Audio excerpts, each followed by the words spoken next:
स्वागत आहे तुमच्या आवड गणिताची या चॅनल मध्ये। आजच्या व्हिडिओ मध्ये आपण इयत्ता 9वी गणित भाग 2 मधील वर्तुळ प्रकरण बघत आहोत आणि वर्तुळ प्रकरणात वर्तुळांच्या जीवेचा गुणधर्म यातील प्रमेय 2 या ठिकाणी आपण बघत आहोत, जे की तुम्हाला परीक्षेला त्याच्यावर आधारित उदाहरणे विचारली जाऊ शकतात।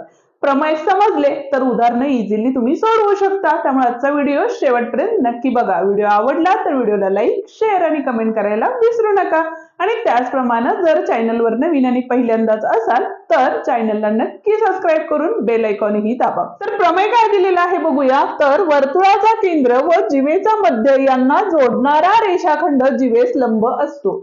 आता आपल्याला देताना काय सांगितलेले बघा, तर जीवा दिलेली आहे, जीवेचा मध्यबिंदू दिलेला आहे आणि वर्तुळाचा केंद्रबिंदू जर जोडला तर तो काय होतो, तर जीवेला लंब असतो हे आपल्याला दाखवायचंय। म्हणजे या ठिकाणी 90 अंशाचा कोन करतो हे आपल्याला दाखवायचंय। ठीक आहे। आता पक्षामध्ये आपण काय लिहिणार आहे, जी आपल्याला जीवा दिलेली आहे ती जीवा लिहिणार आहे, म्हणजे त्या जीवाचं नाव लिहिणार आहे, कोणतं वर्तुळाचं केंद्रबिंदू आहे ते लिहिणार आहे आणि त्याच पद्धतीनं जीवाचा जो मध्यबिंदू आहे त्यामुळे जीवाचे 2 भाग होतात।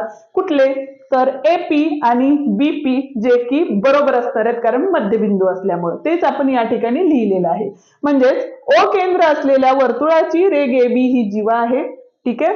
दुसरी गोष्ट, जीवा एबीचा पी हा काय आहे, मध्यबिंदू आहे आणि मध्यबिंदू असल्यामुळे रेघ एपी बरोबर रेघ काय असणार आहे, एकरूप रेघ पीबी असणार आहे। ठीक आहे। या होत्या आपल्या पक्षातल्या गोष्टी।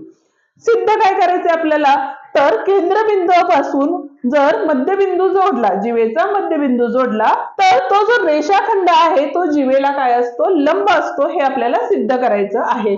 म्हणजेच या ठिकाणी आपण लिहिणार आहे रेघ ओपी लंब जीवा काय असणार आहे, एबी असणार आहे। आता कालचा जो आपण प्रमेय बघितला त्यामध्ये ऑलरेडी आपल्याला असं सांगितलं होतं की केंद्रबिंदूतून जर आपण लंब टाकला तर जीवा दुभागते, त्याचाच हा व्यत्यास म्हणला तरीही चालेल।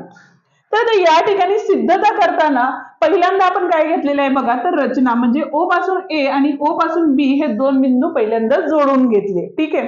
ते आपण लिहून घेतलेलं आहे। काय लिहिलं बघा, रेघ ओए व रेघ ओबी काढा। ठीक आहे। आता आपण कालच्या भागातही बघितलं की 2 त्रिकोण आपल्याला घ्यायचे असतात आणि त्याच्यानंतर आपल्याला सिद्ध करायचं असतं, म्हणून आपण हा पहिला त्रिकोण आणि हा दुसरा त्रिकोण घेतला। ठीक आहे। आता त्रिकोण कुठला घेतला बघा, ए ओ पी, म्हणजेच कुठला ए ओ पी आणि दुसरा त्रिकोण आहे आपला बी ओ पी, हे 2 त्रिकोण घेतले। दिलेल्या गोष्टी काय आहेत आपल्याला, तर जेवढं एपी आहे तेवढंच काय आहे, पीबी आहे। ठीक आहे। म्हणून आपण लिहिलं रेघ ओए एकरूप रेघ ओबी।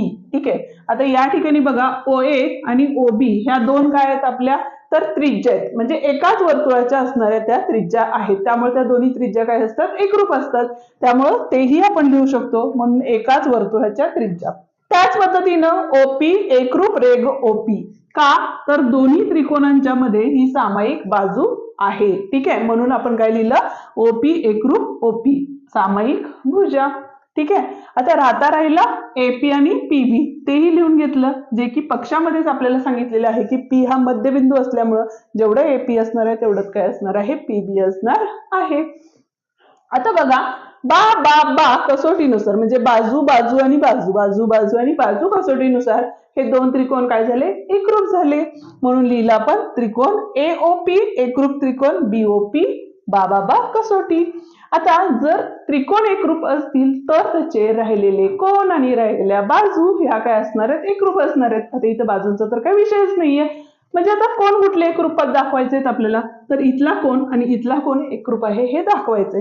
म्हणून या ठिकाणी बघा कोन ओ पी ए एकरूप कोन ओ पी बी या ठिकाणी घेतलेला आहे, ओ पी बी आहे। ठीक आहे।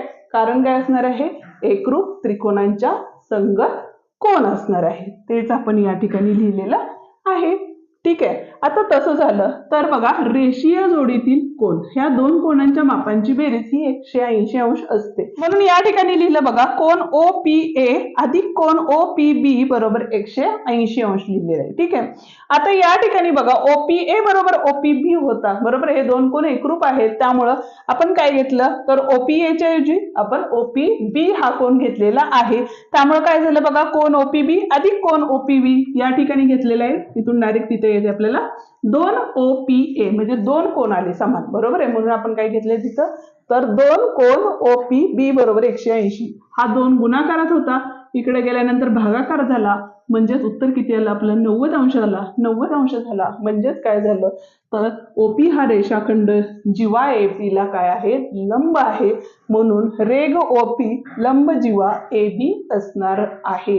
ठीक आहे, हा होता आजचा प्रमेय. उद्याच्या भागात आपण सराव संच सोडवणार आहे. त्यामुळं अजूनही चॅनलला सबस्क्राईब केलं नसेल तर चॅनलला सबस्क्राईब करा आणि बेल आयकॉन दाबा, जेणेकरून आपल्या नवीन आलेल्या व्हिडिओची नोटिफिकेशन तुम्हाला लवकरात लवकर मिळेल.